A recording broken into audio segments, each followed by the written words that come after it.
Good morning, everyone. Welcome to the eStar and Briscoe Group webinar. So we're here talking about solving the problem of store fulfillment. I'm Ali Finn. I'm the editor of Power Retail. It's lovely to have you all here. Very shortly, I will introduce our panelists, but before I do, there's some quick housekeeping. So mobile phones, if you could switch them all to silent, and I know you've probably had them on silent since 2012, but it's better to be safe than sorry. So I think even though I won't be able to hear it, you'll probably want to pay attention because this is going to be a very exciting and valuable session. Today, we have Dave Hughes, the General Manager of eCommerce and Customer Insights at Briscoe Group in New Zealand, and Matt Neale, the CTO, Chief Technology Officer at eStar. It's a pleasure to have you guys here. Thanks, Ali. Thanks, Ali. The two will highlight the importance of fulfillment and the direct impact it has on a customer's shopping experience. It's an incredibly important topic for all retailers to comprehend, and it can make a huge difference to all retailers. So without further ado, get comfy, and I'll hand it over to Matt to kick off the discussion. Good afternoon, everyone. Welcome to our webinar this afternoon. We've got a lofty title here of Solving the Problem of Store Fulfillment. But however, there are many problems to store fulfillment, and hopefully we can take you through and show you how Briscoe's and ourselves have managed to crack some of these in quite a cool way. My name's Matt Neale. I'm the Chief Technology Officer at eStar. For those of you who don't know eStar, we're one of Australia's leading e-commerce platform providers. Our mission, as it says here on the slide, is to build and deliver the world's best e-commerce solutions. And we're a SaaS-based e-commerce solution provider. We've got a team of around 70 across Melbourne, Auckland, and Christchurch in the region. And one of the key things we do is really focus on our client outcomes. So delivering the success together is actually part and parcel of what we do. So I'm hoping some of that will come across in our talk today. So in terms of that, I think we've got the best client list in the region. We've got some fantastically supportive client partners with some really interesting fulfillment problems to solve, and they're really cool things for us to work through. I'm lucky enough today to have Dave Hughes, as Ali's introduced, from Briscoe's Group, who's going to take us through their journey towards really solving store fulfillment and nailing it out. So I'll hand over now to Dave, who'll kick you through the first part of this webinar this afternoon. Okay, thanks, Matt. Welcome, everyone. Thanks for listening in. I hope you get a heap out of this. I genuinely have enjoyed the journey we've had here, and it has just been amazing what we've learned. So as said, I'm Dave, GM e-commerce, and I do a lot of data work as well within the Briscoe Group. I've spent the majority of my career in retail, and so I've had experience in both pure play or DC driven fulfillment and also multi-channel, which is a very different beast. We'll start the journey just talking about Briscoe's. The company's about 150 years old. We've got about 83 stores, and that might be wrong now because we just keep popping more up, and covered across two brands being Homewares or Briscoe's Homewares and Real Sports. We've recently launched Briscoe's into Australia. It's been an incredible challenge, and it is just a pure play, but still fits within our fulfillment network. Our fulfillment network covers actually 28 of our store sites, and this came from the humble beginnings of one site when I started. It was quite a challenging place to start, but I'm absolutely fascinated on how we've made it work. We're pushing through that 10% of sales online now. By the end of the year, some months 12, etc. We'll be looking at about 14% by the end of the year. So just with that percentage in mind, I always like to start by looking at let's look at the market and see where things are going. And none of you guys, I'm sure, will be anywhere surprised by this, by Statistica. We're going to see massive increases in online sales, and the world's changing, but that growth is set to continue. Even when we look at the New Zealand and Australian market, and sorry, I'm just trying to click forward. Just bear with me. So even when you look at the Australian market, and I check New Zealand, it's largely the same. The the local markets are growing incredibly fast. So it's really clear that web's growing, and it's also really clear that you need to keep your stores more relevant, and you've got to manage store fulfillment. So like anyone, we've been sitting here going, how do we make all of those things relevant and tick all of the boxes? And I can tell you it hasn't been easy. So wrapping that sort of thinking up from a broader perspective, I sort of thought, well, what does it all mean? So, you know, these are the sort of headline challenges I'm thinking about every day. For Briscoe's, there's always focus on growing sales. You know, being a listed company, it only ever gets harder. You know, the world has become globalized. I've done a lot of reading around globalization, and, you know, it is absolutely fascinating to see how jobs are moving around the world. And the challenge with that is you've got to love your customers, because I just bought something online from the UK last night, a little spinning top that's the latest craze, and it's like, so that's just, I couldn't buy it locally, but I wanted it and I could just get it. So, you know, globalization is here.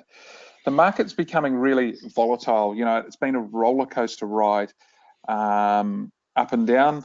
I think, you know, from a consumer point of view, house prices do have a real influence around consumer behavior. We've seen that in Australia, and there's been some sort of more recent recovery, but in New Zealand, we're seeing sort of a bit of a tightening on spend. House pricing does have a direct correlation with discretionary spend in my research. So I'm always really conscious of what that means. In essence, it does mean we are all fighting over the same dollars, same consumers' dollars. Our customers always expect more. So, you know, you jump on social media, what I tend to see now, customers, it used to be, I remember the adage, you know, one customer tells 10 about a bad experience. A customer can influence thousands about a brand with a bad experience. So the power is in the hands of the consumer. And as a discounted retailer, the last point is always the all-day, everyday cost management. The key to that is we've got to be simple about what we do. To take cost out, the key to it is automation and simplicity, but not always easy to manage all of the time. So in 2015, our e-commerce business had tripled in size over the period of 2 years. And it was starting to creak, and the cracks were really starting to show. This graph you can see in front of you is called what we call customer voids, i.e. orders that we voided or cancelled because we couldn't find the stock, or we couldn't fulfill it in time, or the customer cancelled it. So the first alarming trend for any of you numbers people out there, you can see going from left to right, it's increasing. It started off around that sort of 4%, and by the end of the year, we were throwing away 10% of our orders. So as a bit of a mathematician, I sat there and went, I wonder what that cost us. It worked out that that was $1.5 million in sales we chucked away. Now, that was when the business was less than 5% revenue. So you expand that to what we're doing now at over 10%, you can work out in your minds, if we hadn't have solved it, how much money was pouring down the drain. So in summary of that, we were slow and we excessively split orders.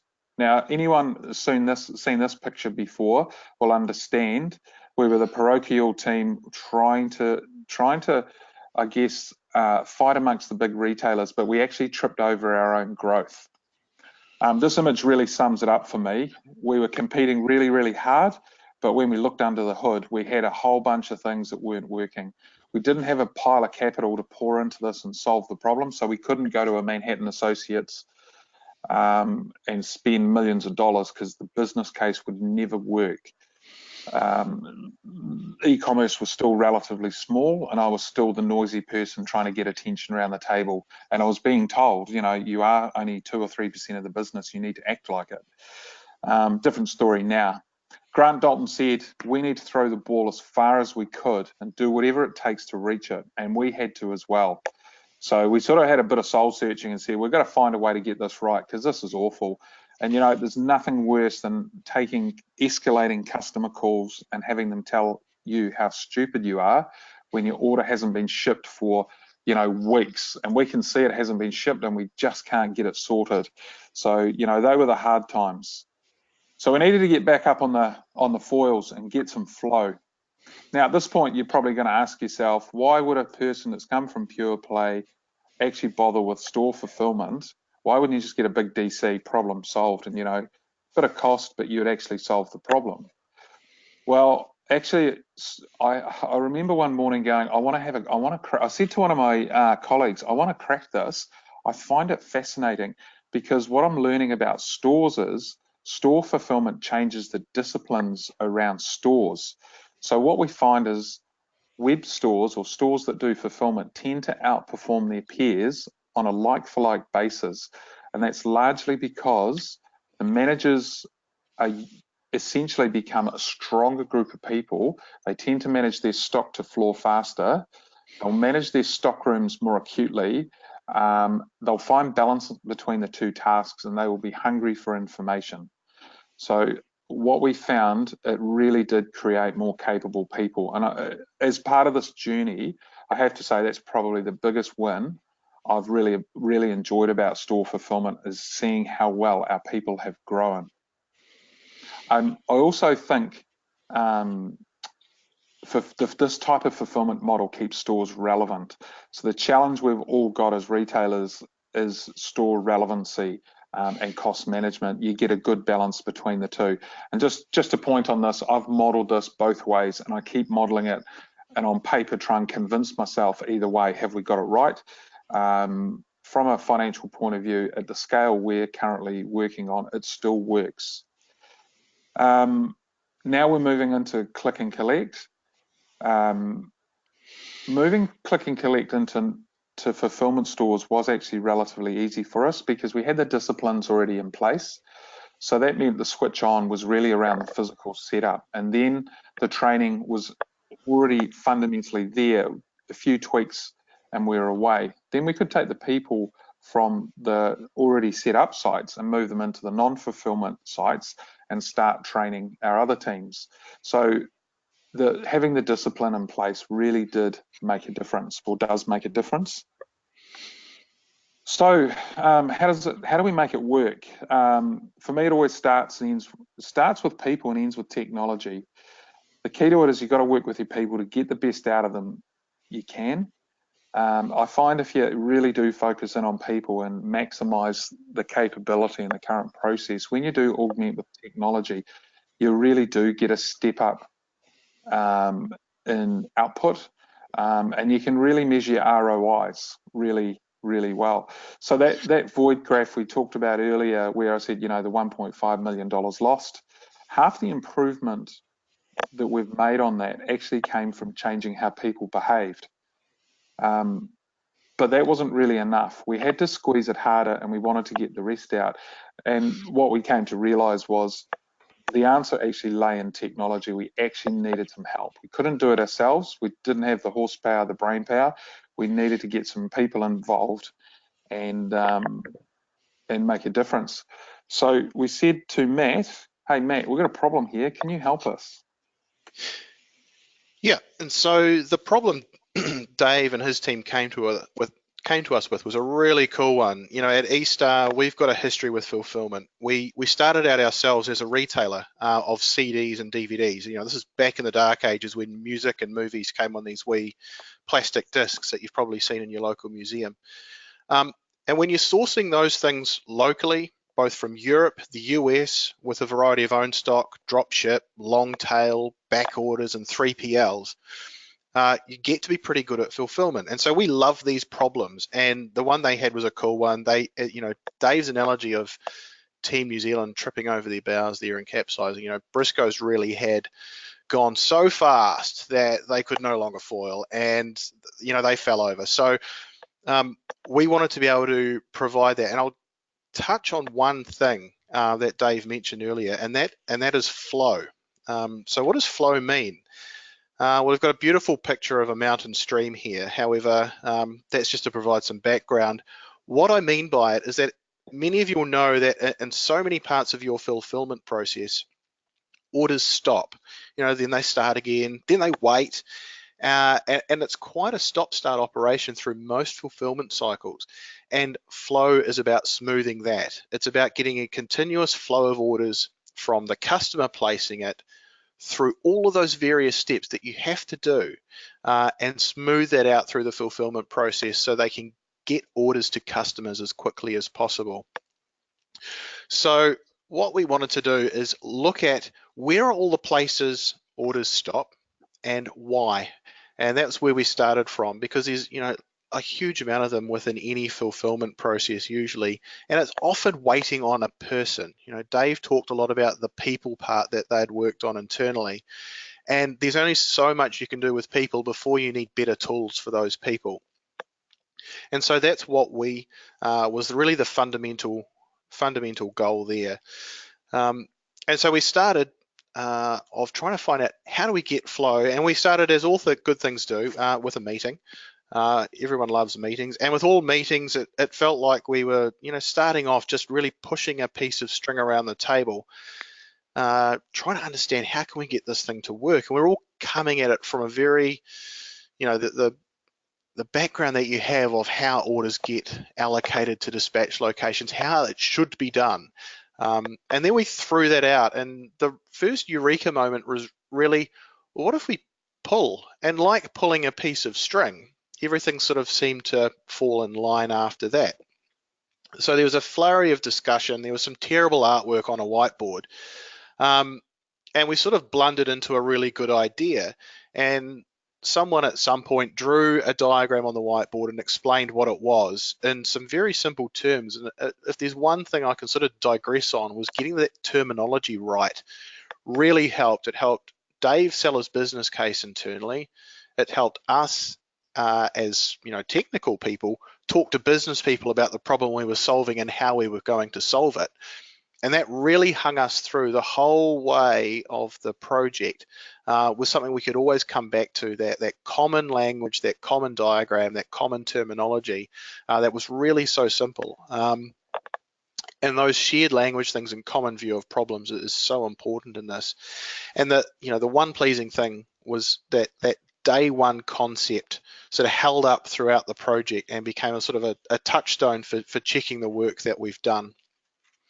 So I've put up here as well something around lean principles. And so what we've done by moving to a more pull versus push based methodology, and I'll explain this in a wee bit more detail, is that we start applying lean manufacturing principles to the concept of fulfilling online orders.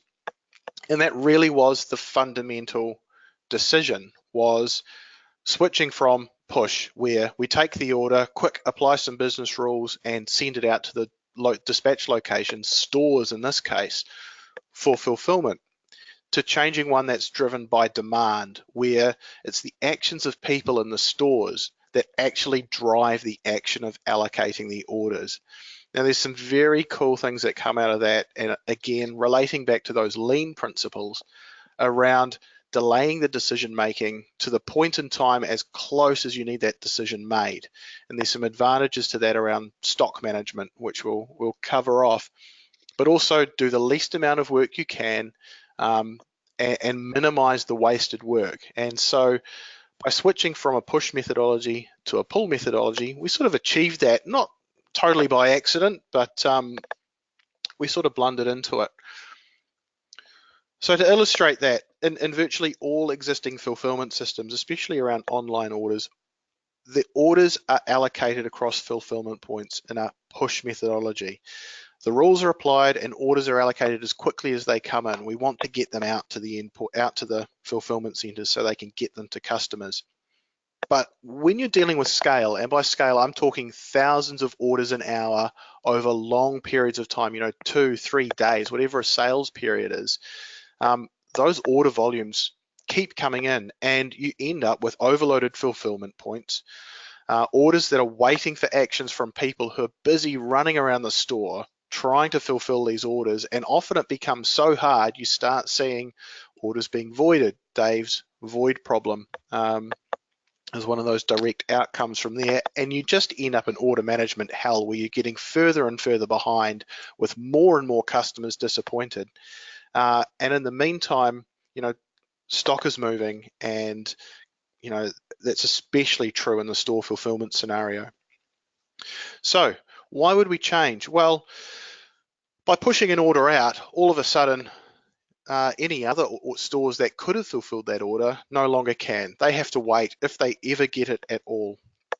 Stock might be sold out in one location after the order's been allocated, but before it's picked. So you end up with huge amounts of short picks. You end up with order voids, and they all become a real disappointment for the customers. So pull changes this. The way it works is essentially all orders placed by the customer come into what we call a global pool. So this is a holding point for all of the orders in the system at a point in time. And then the actions of person in store, by creating a pick list and actually drive the decision process, and we've got some really cool mechanisms for doing that.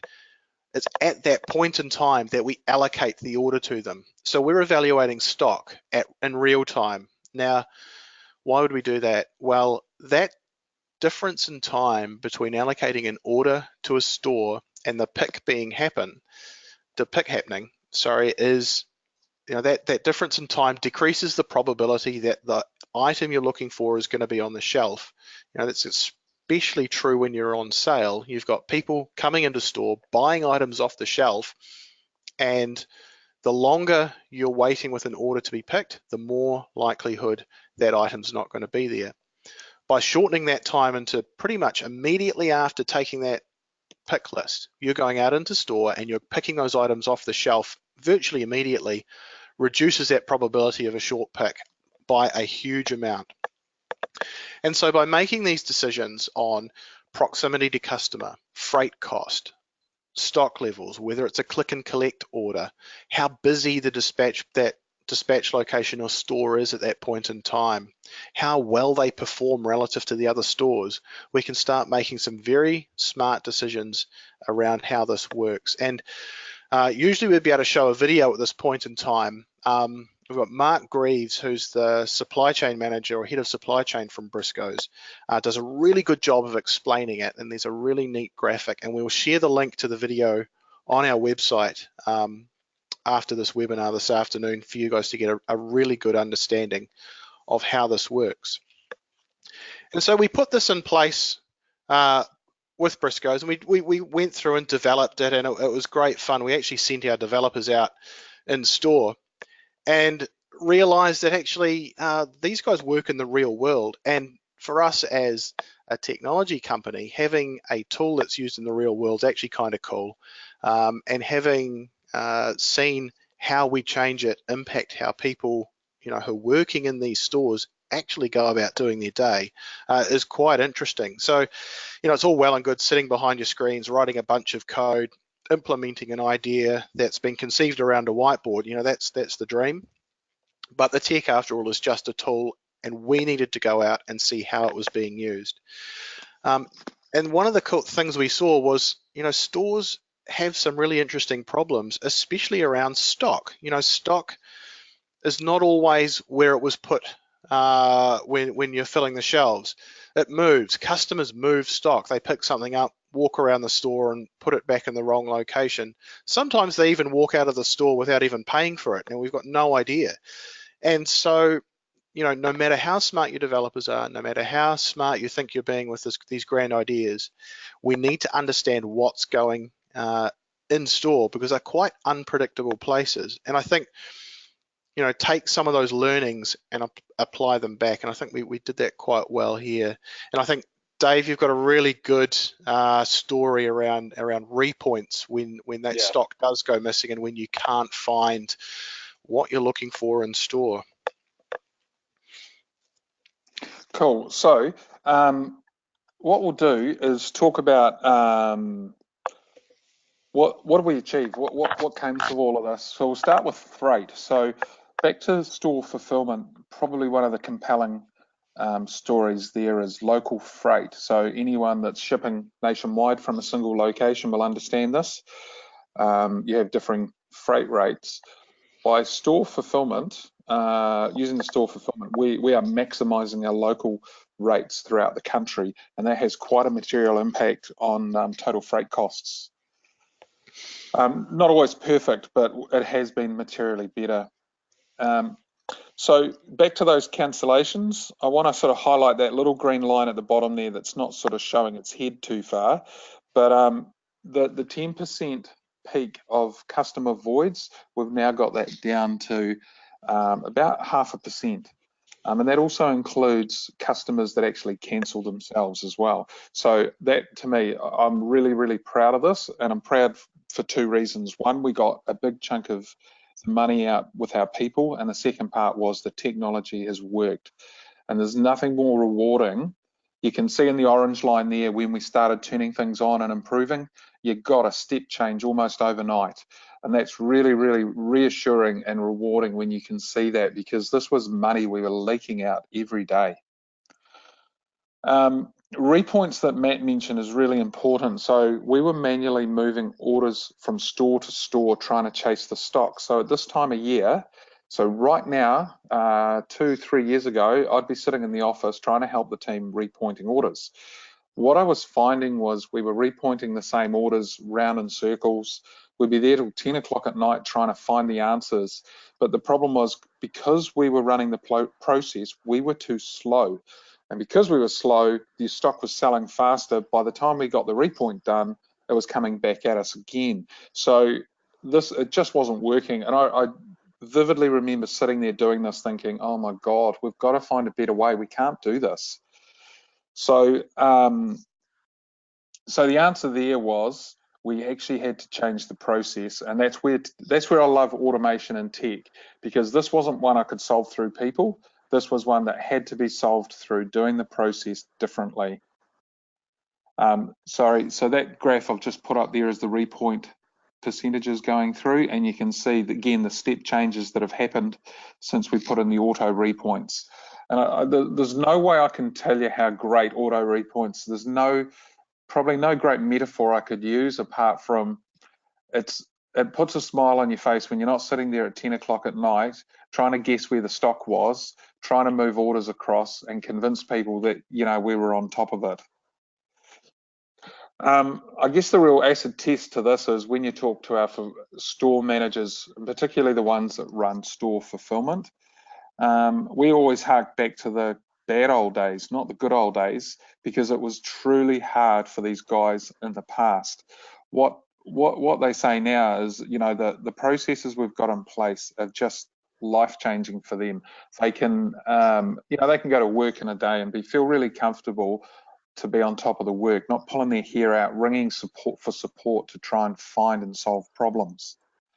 So another point of call to test this was customer feedback. So I jumped on Facebook and did a quick scout around and picked up some feedback from customers. We said earlier, you know, one customer can influence 10 in the past. Well, through social media, this is the sort of feedback I love seeing customers influenced by, because it's quite meaningful. But I'd have to be honest and say we don't get it right all the time, and I'm honest with that. We do still have problems, but you know, to see that is better than no good feedback at all, and that's quite uplifting for your teams as well. So when they see that they've done a good job and customers acknowledge it, that's quite meaningful. So to sum this journey up, I'd have to say store fulfillment has been a constant cycle of growing people, then growing technology, then going back to people, then technology. And it's a typical evolution cycle of finding ways of doing things better. But I tell you, it hasn't been without its challenges. I think it's made us a more disciplined business. It's made us a more disciplined team. It's created more disciplines around allocating stock. It's created more disciplines around the need to know that stock needs to be pushed from stockroom to floor.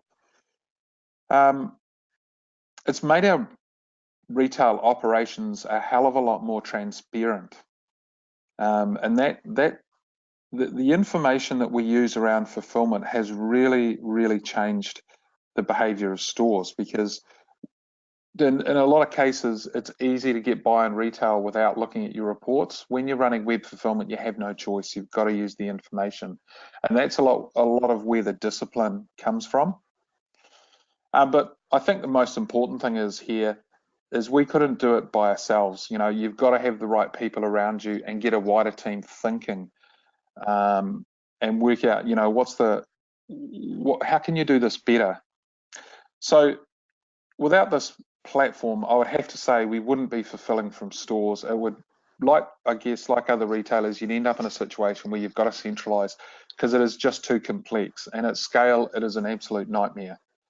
So I guess the question you guys are probably wondering also is where to from here. So Matt, do you want to just share with us what your thinking is and where to from here? Yeah, and so, you know, having gone through this journey with Dave and his team, it's become very clear to us that store fulfillment has some real advantages for retailers and for our customers. And I think we're huge believers in store fulfillment ourselves, having gone through this process. You know, it's much easier if you've just got one DC because you just route everything there, problem solved. But, you know, we've got, especially in Australia and New Zealand now, we've got some real challenges around logistics of getting orders to customers. We're sparsely populated, we've got long geographic distances, and we need to be able to do that. And the store networks allow you to do that at a much lower cost than one centralized DC.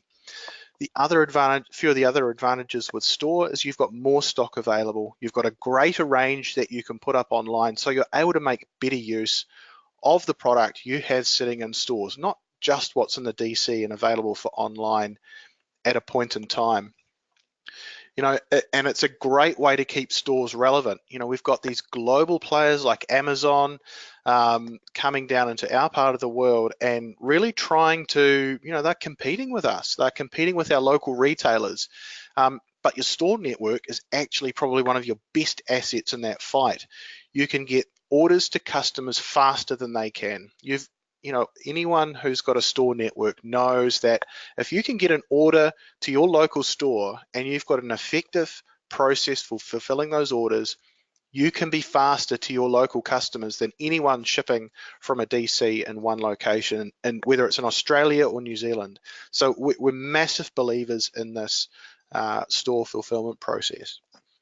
So for us, it's about continuous improvement. And as you improve one area, you know, we take a rock out of the flow, you sort of see the next one. And we're just trying to remove ever smaller rocks that are impeding those orders getting through the process.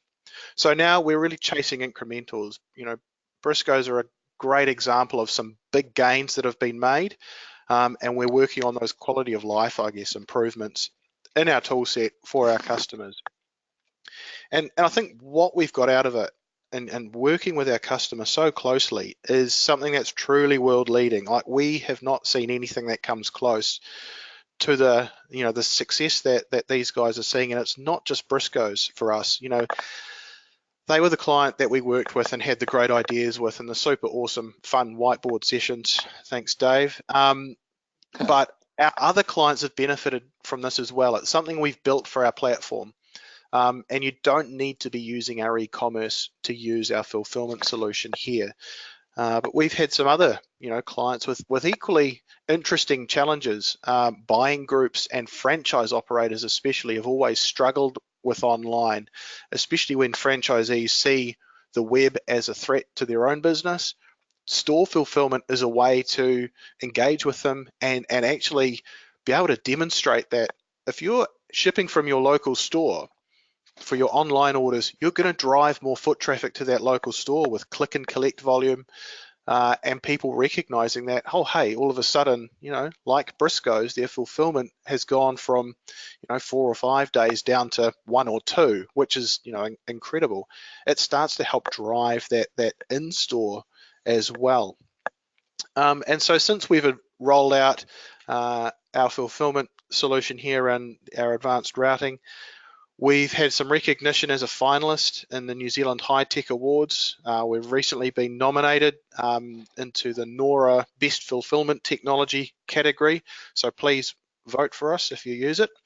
And we've been up against some truly amazing competition in some other areas and sort of come out ahead in that, which has been really cool to be a part of.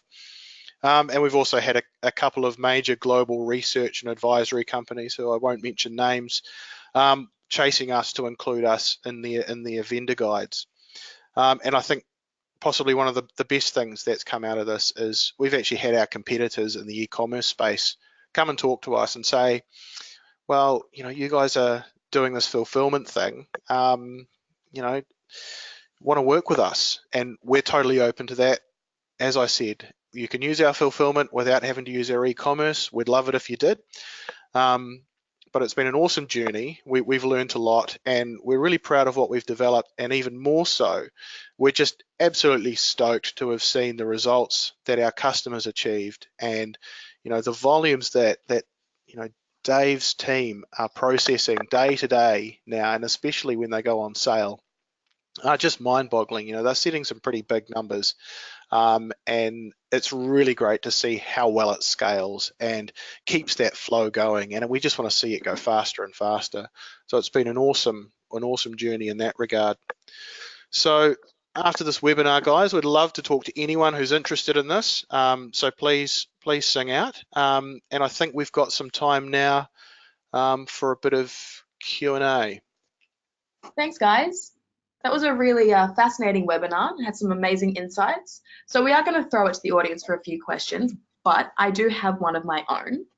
So I just wanted to ask, how long did it take for you to see results using this system? I can answer that. So it was, as we saw results coming in as we tested and deployed changes, but it's basically immediate once you're set up and running with your stores. When we talk about results, there's two parts to that. One is the immediate change around getting orders to the right stores. But with the filters and the tool set, the reason that became important to us, we learned a lot about sometimes some stores don't operate at the level we need to all of the time. And what typically would happen is a store, so for instance, last Christmas, we opened 2 new fulfillment stores, and we sort of didn't give them enough support in their training and setup. And what the lesson on that was, they're feeling uncomfortable, things aren't working so well, so we needed to dial them down and let them breathe again. So that meant we could acutely control what was happening out there, get some people in, get them going, and get things away again. So there's lots of different, when I think results, there's immediate results in terms of day-to-day, but the results really come through getting the network harmonized. Absolutely. And it's straight away. It's amazing. Considering online was such a small space at the time when you started, how were you able to convince management at Briscoe to invest in this? And were they behind it initially, or did it take a bit of extra pushing? Yeah, so that was quite a challenge, because I originally knew we had to route differently, but we weren't ready for the routing the product we have now. We were in version 1. Convinced the team we needed to do things differently because we were bleeding cash, not using local freight, and it wasn't working. We were sending orders to the wrong stores. It was just embarrassing. So the first cut was just fix it up and get it working. The challenge I had with that is when I went back again and said we need to do a rewrite, it came as a bit of a shock, because the feedback was, well, hang on, you've already done this. Why are you doing it again? And the challenge is we were never ready for it back then, but we were. So the business case had to be really strong with very strong financial outcomes, and we've ticked all the boxes. So that getting the result was never a concern in my mind. It's having people understand why and giving them the assurance that you will get the return on investment.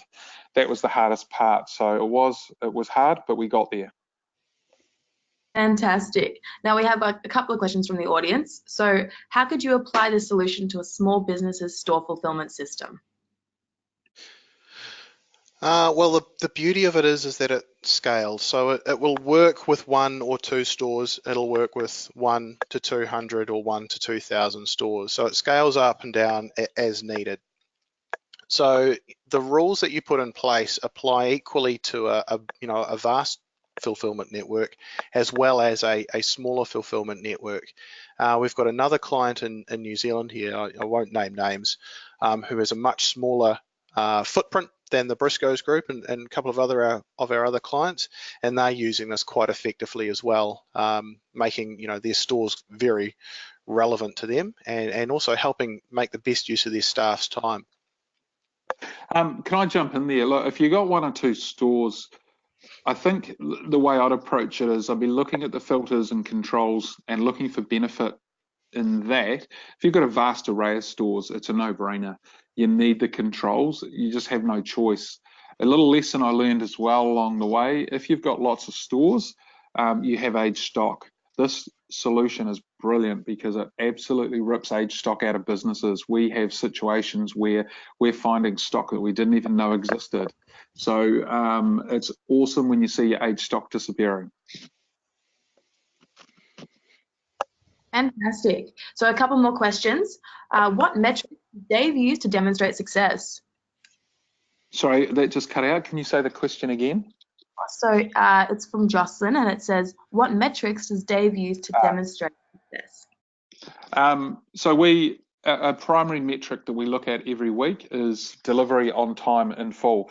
So when I first started, and I'm not lying when I say this, we had orders over 360 days old. It was horrifying. So by that point, you know, the customer had moved on and we're still waiting to fulfill. So our first challenge was getting down to 8 days fulfillment. And I thought we could get through to sort of next day reasonably quickly. And how wrong was I? Getting from 8 to 5 days was like pulling teeth. Breaking through from 5 and less, we just couldn't get there. So the routing, that's where the routing came in, and we're now, so our primary metric is 2-day delivery, out of the business within 2 days.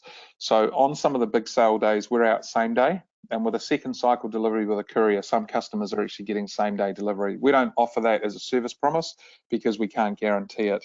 So the key metrics, that just a couple of quick ones, you know, delivery on time. We look at the voids, we look at the repoints, and we also look at write-offs in store. And the reason that's important is if you can't find items in store, you need to know about it and you need to manage it. So they're largely all inventory related metrics. So time and inventory. Just to that point, if anyone, I know we're rushing through this a bit, but if anyone wants more detail on it, feel free to jump on LinkedIn and connect up and let me know you listen to the cast, and I can share some more stuff. Great. We have time for, I think, one more question. So this one's from Nikki. It says, naturally, it will be easier to have more than one person doing the fulfillment from one store. How could you make it easier for that one person to get faster fulfillment? Yeah, good question. When you got scale, the challenge is it's more than one person, and it's been a constant battle around the training that those people need. So when you bring on a new site, let's say you've got one person trained, the challenge is always if they're away or nobody always knows all of the systems. So the key to it is you've got to have multiple people that can run the process. I think that's sort of like a must-have. Definitely. Sorry, the sound just cut up for a second. Well, look, I think that's all the time we have now. But if you have any more questions, as the guys said, feel free to pass them along to them because there are plenty in this little booth that we've got here.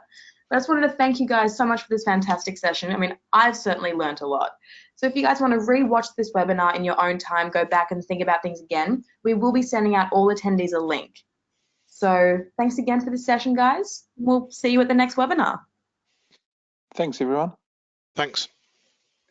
Bye.